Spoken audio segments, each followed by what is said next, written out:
Hello students. आज बात करते हैं अपनी नेक्स्ट कंसंट्रेशन टर्म की।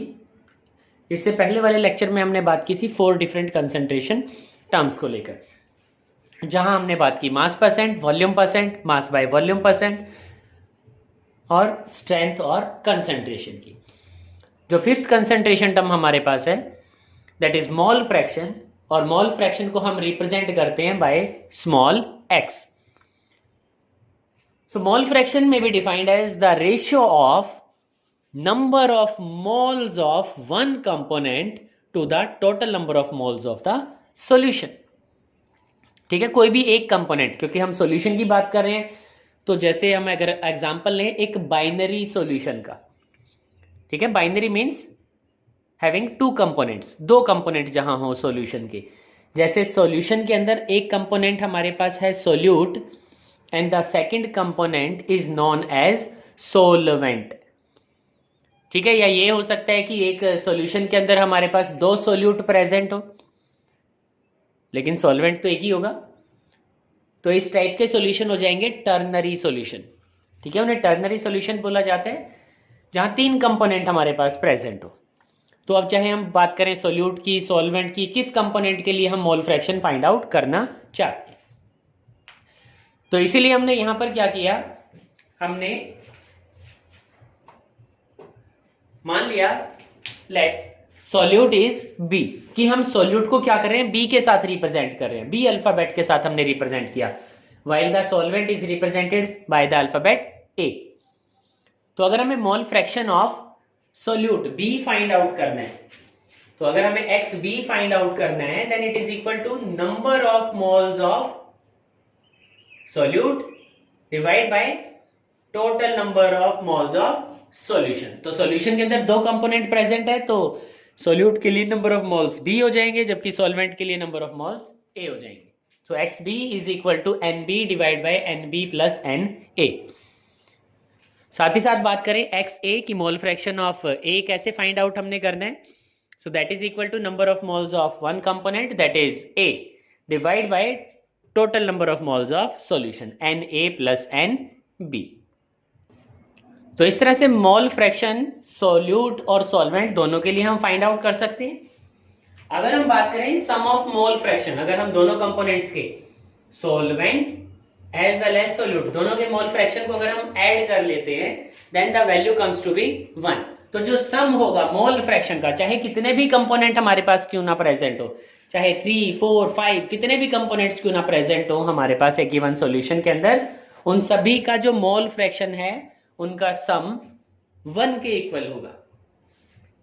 ठीक है, साथ ही साथ हमें इन चीजों को याद रखना है that mole fraction is independent of temperature of the solution, and second one the mole fraction has no units, unitless है, बिकॉज मोल, अगर हम रिलेशन की बात करें then number of mole is divided by sum of number of moles, तो mole से मोल cancel out हो जाएगा, इसका मतलब मोल फ्रैक्शन का कोई भी यूनिट नहीं होगा, यूनिटलेस है वो।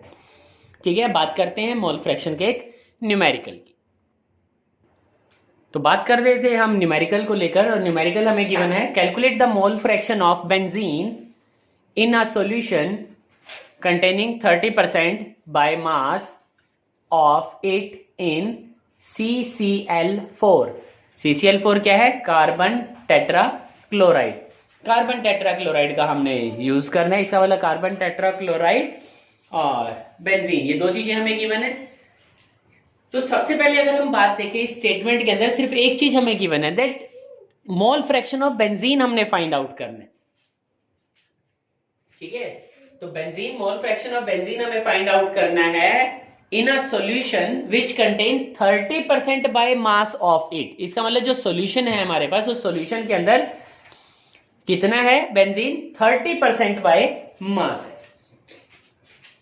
तो यहां लिख लेते हैं दैट 30% बाय मास मीन्स, ठीक है, 30% बाय मास का मीनिंग क्या है, इसका मतलब है 30 ग्राम ऑफ बेंजीन, ठीक है, 30 gram of benzene dissolved in 100 gram of solution. ये समझना है हमने that 30% बाय मास का meaning 30 gram of benzene dissolved in 100 gram of the solution होता है। तो आई थिंक फर्स्ट तो क्लियर हो गया होगा कि 30% बाय मास का मीनिंग क्या होता है। तो अगर हम इस 30% की बात करें तो इससे हमें पता चल गया दैट मास ऑफ बेंजीन, और बेंजीन क्या है हमारे पास, उसका मॉलिक्यूलर फॉर्मूला C6H6। सो C6H6 गिवन हो गया, इसका मतलब 30 ग्राम। और अगर हम बात करें mass of CCl4 carbon tetrachloride की, अगर मास की बात करें, अब देखो टोटल मास सॉल्यूशन का हमारे पास कितना है, 100 ग्राम है। तो अगर सॉल्यूशन हमारे पास 100 ग्राम है और उस सॉल्यूशन में 30 ग्राम हमारे पास बेंजीन प्रेजेंट है, इसका मतलब 70 ग्राम वहां पर क्या हो गया, कार्बन टेट्राक्लोराइड हो गया। So mass of carbon tetrachloride is 70 gram. तो 70 ग्राम वो हमारे पास मास ऑफ कार्बन टेट्राक्लोराइड हो जाता है।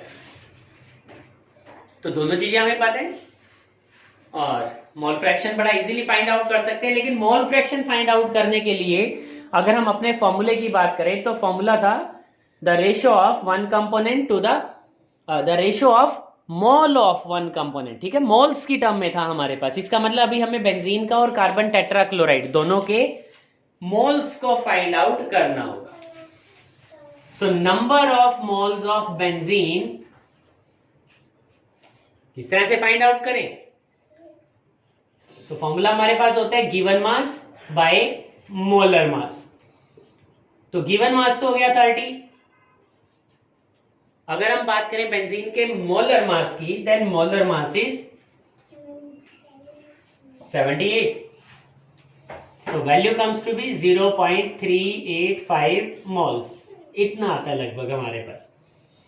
सेम इसी तरह अगर हम बात करें CCl4 की, then WB by MB, the given mass by the molar mass। ठीक है, हाँ इस टर्म को थोड़ा सा चेंज कर लेते हैं भाई हमारे पास, क्योंकि दोनों टर्म है तो मैं यहां B का यूज नहीं करता, तो सिंपली मैं यहां लिख लेता हूं दोनों को डिफरेंशिएट करने के लिए, that given mass divide by molar mass. ठीक है, दोनों को थोड़ा सा हमने डिफरेंशिएट कर लिया, वहां पर मैंने B लिख लिया उसको क्योंकि वो एज अ सोल्यूट हमारे पास प्रेजेंट था। ठीक है, तो यहां बेंजीन को एज ए सोल्यूट हम ले लेते हैं और carbon tetrachloride as a solvent हमारे पास हो गया, तो मैं इसको WA बाय MB के साथ रिप्रेजेंट कर सकता हूं। तो अगर बात करें मास ऑफ कार्बन टेट्राक्लोराइड की, सो इट इज 70, जबकि CCl4 के लिए जो मोलर मास है दैट इज 154 ग्राम पर मोल। तो अगर हम फाइंड आउट करें, डिवाइड करें यहां पर, तो हमारे पास अप्रोक्सीमेटली आता है 0.454 मोल। तो इस तरह से हमने यहां तक अपने क्वेश्चन को कंप्लीट कर लिया। हमारे पास अब number of moles of benzene भी आ गए हैं, number of moles of carbon tetrachloride भी यहां पर आ गया। अब हमारे लिए बड़ा इजी होगा मोल फ्रैक्शन फाइंड आउट करना। और अगर क्वेश्चन की स्टेटमेंट की बात करें तो हमें मोल फ्रैक्शन भी फाइंड आउट करना है ओनली ऑफ बेंजीन। सिर्फ बेंजीन के लिए ही हमें मोल फ्रैक्शन को फाइंड आउट करना है। ठीक है, यहां तक तो क्लियर होगा।